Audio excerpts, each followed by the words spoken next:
Okay, this is another section. This is my home stretch, but there are quite a few slides. I'll just keep going, I think.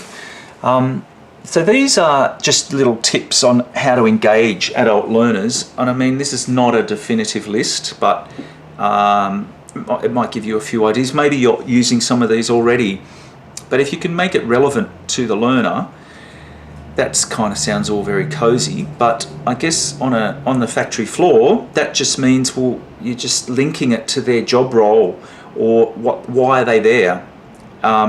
What are they hoping to get out of the course? And so if they can acknowledge that they've got gaps in their skills, then that's great, because then you can just then say, well, this is addressing that gap.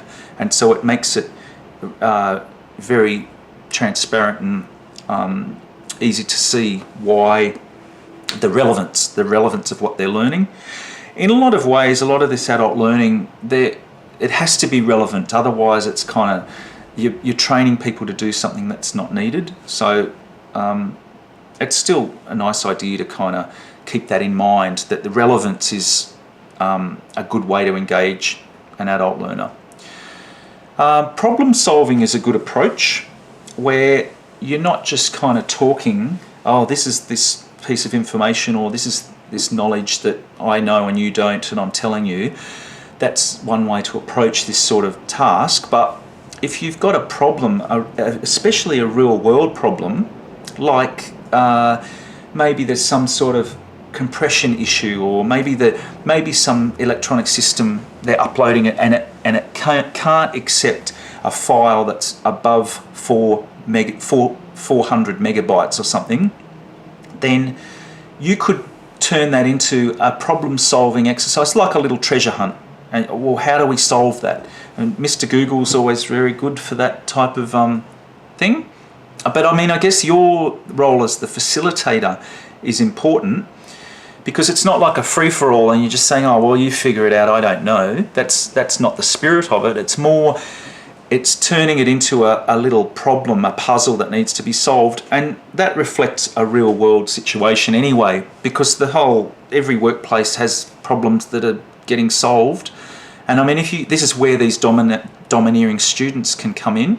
If they've got the goods, then you can say, okay, tell us how we can solve this problem. But it's in a respectful kind of appropriate tone. It's not like I'm handing this on to you, you figure it out. But yeah, I very much like this approach, because you can spend hours in active learning, and the students are often so caught up in the problem that they forget that they're at a college learning. And then the best thing about it is, if you've got a meaningful problem, the deliverable is useful, and it can solve a problem, it can plug into a larger problem that needs solving. This came up in one of the earlier the principles of adult learning. If you can draw on their experiences, then that can be a really powerful way to engage them and make the learning relevant. People generally, if they've got stuff they know and they have an audience and it's useful, it's really satisfying for them to share that information. Of course, you have to kind of be prepared if they don't have the goods, or maybe they've got limited knowledge, or they're just kind of making it up or something. Then you just have to step in respectfully and say, oh, well, whatever, But where possible, if you know a learner has had a lot of experience in a particular area, and then you want to teach in that area for that week or something, then you could even have a word to them beforehand. Look, I'm going to be covering this. Would you be able to spend 15 minutes telling us about what your experiences were?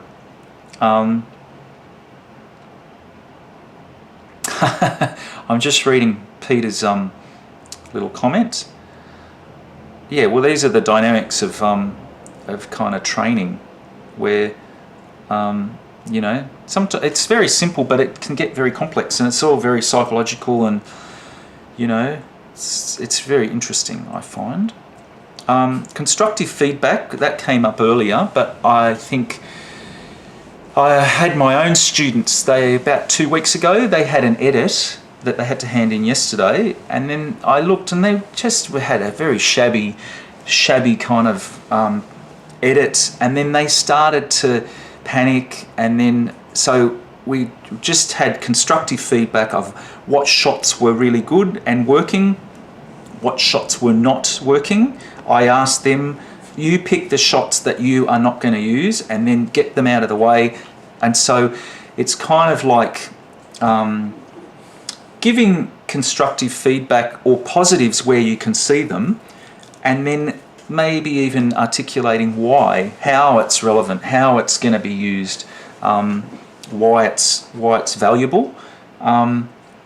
And so, I mean, that generally you would just give that verbally, but I mean, it could be written in an email or a little note or something like that. It could be something that's really just one sentence, but the purpose of it is mainly to acknowledge that the student has made a contribution, and then the second part of it is to give them guidance as to whether it's going to be useful for the task or not.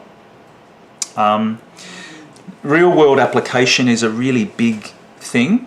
If you can bring examples of a real situation, and I've made the assumption you would have real guests in, that people are being interviewed for radio shows or community members are visiting or something, but if you can bring them in as the example for any aspect of your learning, that will give it a gravity that is it gives it a gravity that's really valuable, and that can switch on a lot of learners because they see the relevance of it.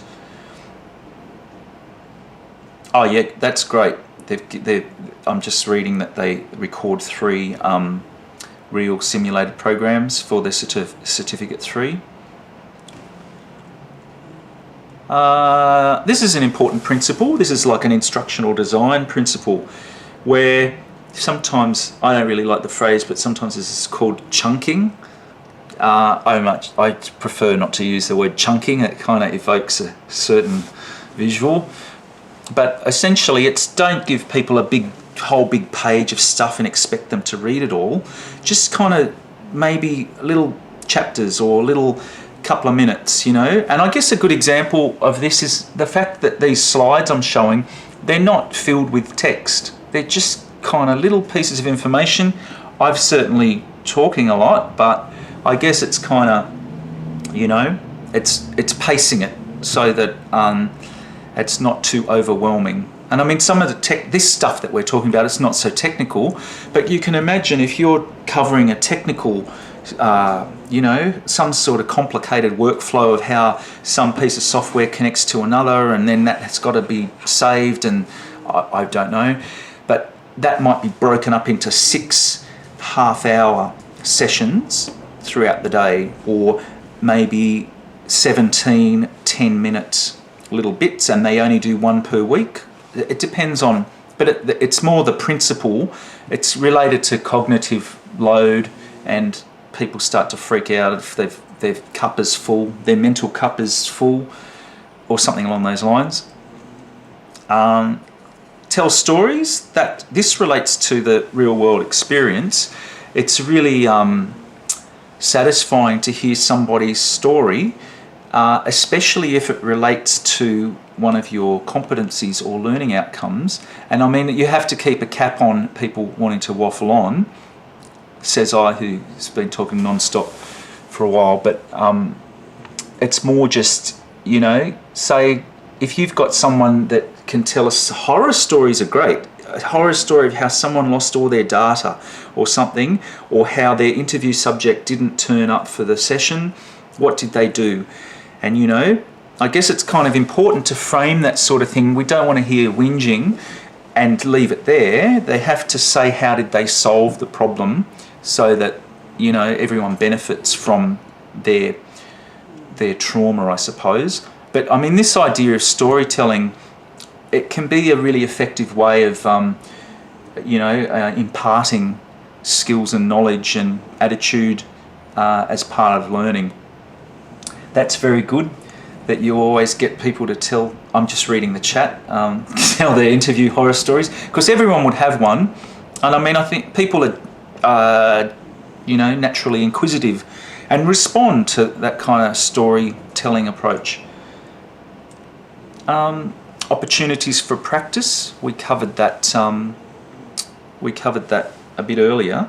So I mean, some people are really comfortable. I taught some firefighters once, even though I'm not a firefighter at all, but they were telling me that the firefighters really like having opportunities for practicing, like if it's a skill that's simulated on the computer, they like to go away and they just sit there all day just doing the same thing over and over and over just to get it right.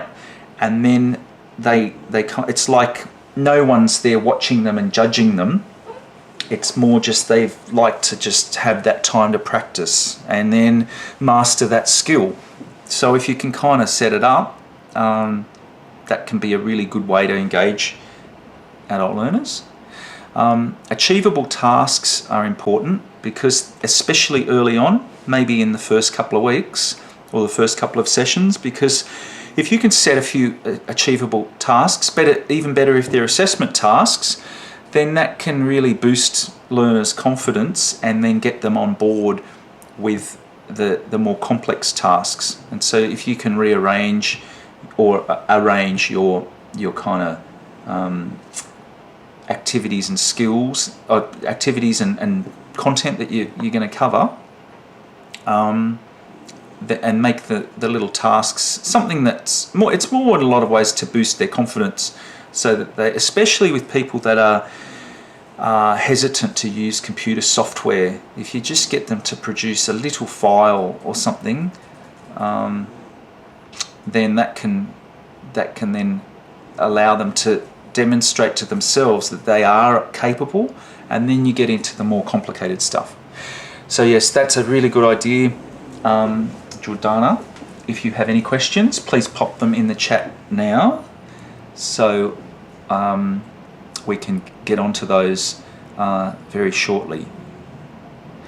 Learning is a social experience. I mean, it's a little bit weird that we're all communicating on the computer, but this is what people do these days. I guess the signifier of that is we had a little round the table type thing, and I personally thought it was really great to hear everyone's opinions on the microphone, because that can help me orient myself to where you guys are coming from. And then this sort of approach in a classroom, I mean, we looked today when I was teaching my primary school teachers. There's one particular girl, she's always got stories to tell, and she's got a lot of energy, and so she was kind of walking around and interacting with lots of people. They were taking photos on the iPad, and so the whole task became really social and really enjoyable, and they were definitely on task. They weren't doing stuff they weren't meant to be doing.